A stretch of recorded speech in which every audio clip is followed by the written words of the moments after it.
Every single day, tourists crash their scooters in Thailand, and I was one of them. What started as a paradise turned into a few hospital visits and a nightmare. And honestly, I was lucky because I got to walk away. But many people do not.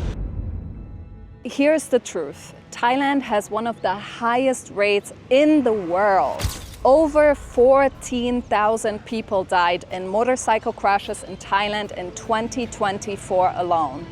According to Thailand's Ministry of Public Health, over 1 million people were treated for road accident-related injuries in just 2022. In hotspots like Koh Phangan, Koh Samui, and Phuket, the roads aren't just busy, they're unpredictable.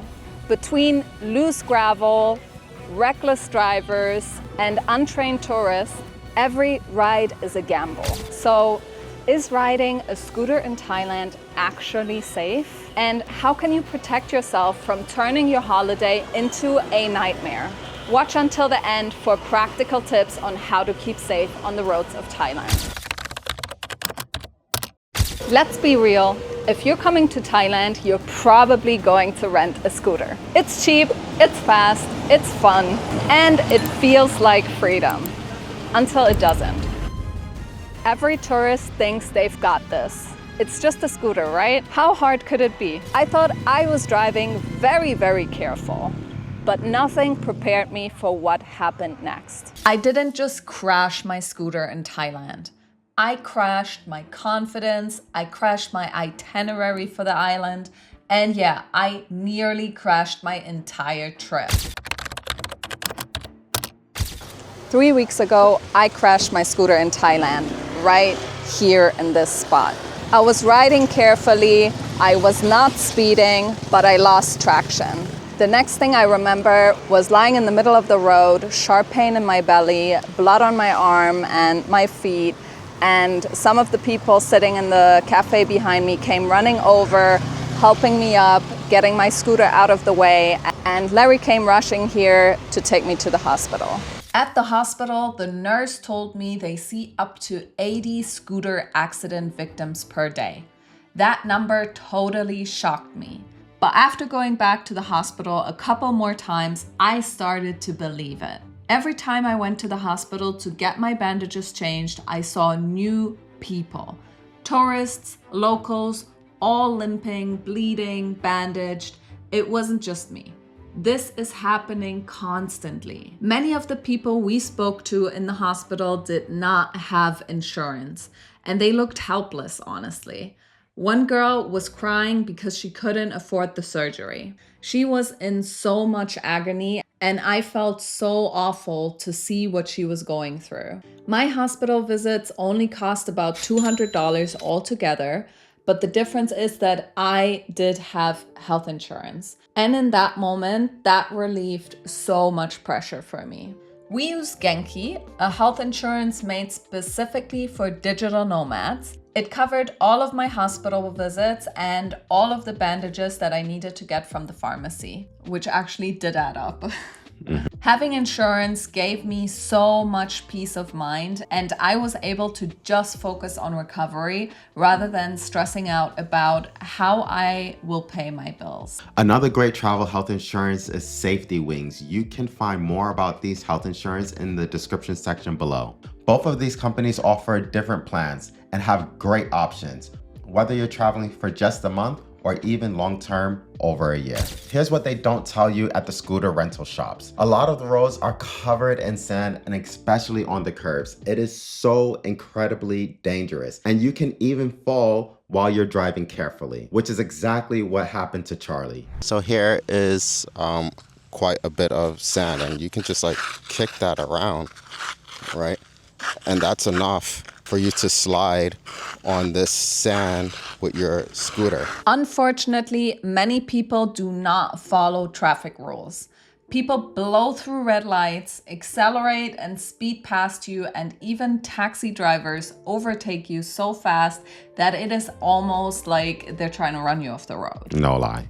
and the rain turns the roads into a complete nightmare. No grip, poor visibility, and tourists riding with zero experience often brake too hard and lose control. But it is not just tourists. Locals get hurt too. So sadly, it happened again. Somebody just had a scooter accident over here. It was a young Thai girl actually, and I mean honestly, I just don't get it. They just took her away in an ambulance right here on this corner, but it's just so much sand in the street here, and they just won't clean it. Like it's just crazy over here. And I didn't see the accident. I only seen her get taken away, but yeah, the police are taking off right now. But yeah, it's just, you have to be really, really careful out here because it's just this really, really fine sand on the floor, and it's a simple solution over here. Just sweep up the street. Like, it's that simple. Even now, my skin is healing and almost back to normal. But the scariest part is how easily this could have been worse. I think about it every time I see another tourist limping down the road, bandaged knees, scraped arms, and bruises. It happens daily over here. And it's so frustrating because a lot of it could be avoided if the roads were cleaned more often, if scooter shops gave better safety instructions, if tourists were better informed. But until then, we all have to be even more careful.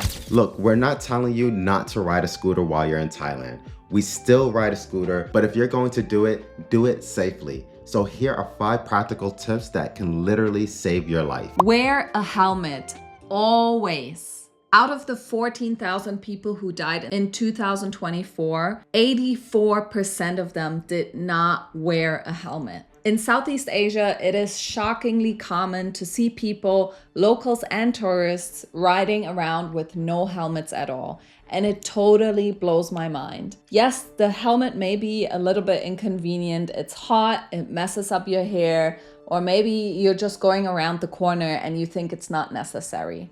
But here's the truth. I crashed my scooter just 6 minutes from my house. It wasn't a long drive, but it happened fast. And in that moment, I was so glad that I did have my helmet on. Without it, this video might not even exist.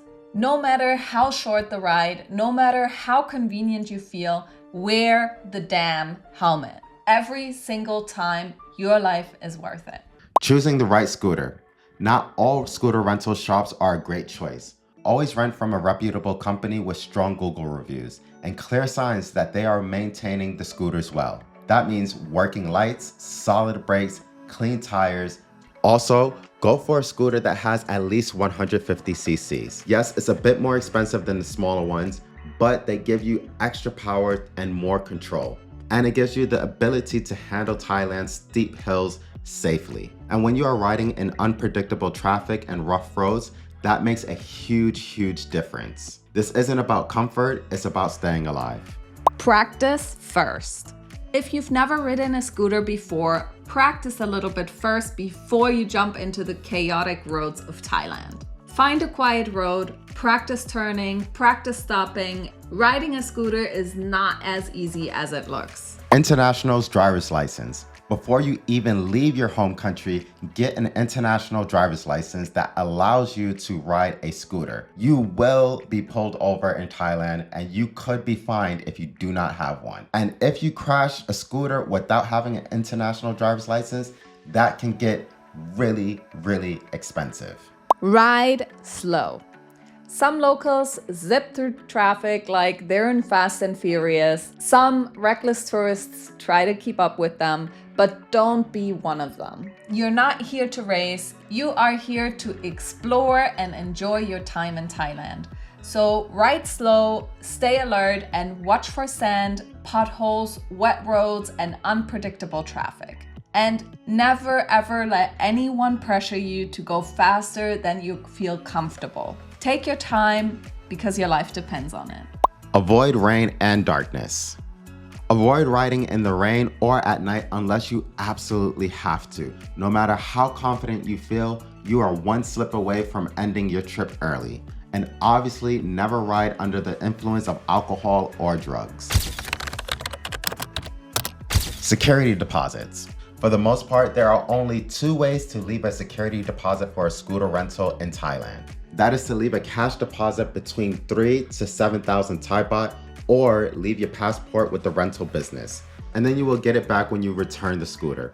We have rented so many scooters in Thailand and we have never been able to leave a security deposit on a credit card. So we highly recommend leaving the security deposit in cash and not leaving your passport with the rental company. Unfortunately, there are some rental companies that will lie about certain damages and extort you for unreasonable charges in order for you to get your passport back. Always check the reviews before renting a scooter. And here's a pro tip. So before you leave with the scooter, take clear photos and videos of the scooter from all angles, especially for any existing damages. Send these directly to the rental companies before you start riding. This gives you solid proof of the scooter's condition at the time of the rental and helps to protect you from any false claims. Get travel health insurance. You never think you need it until the day that you actually do. Let me tell you from personal experience, needing medical emergency care in a foreign country is stressful enough as it is. You do not want to add the financial pressure to that as well. So just be prepared and sign up for health insurance before your trip. I've linked my favorite options in the description below with more information for you, so you can be covered when your trip starts. This video isn't meant to scare you. It's meant to make you aware of the dangers of driving a scooter in Thailand. Thailand is one of the most beautiful places on earth, but the roads demand respect. If you're planning to explore this beautiful country on two wheels, make sure you're prepared. Your safety is worth more than a few dollars saved on shortcuts. If this video helped you, please hit the subscribe button. It really supports the channel and helps us create more content just like this. And finally, if you want to hear the full, unfiltered story of my crash, including the other scooter victims that we've talked to, watch this next video right here. Until then, see you in the next one and be safe.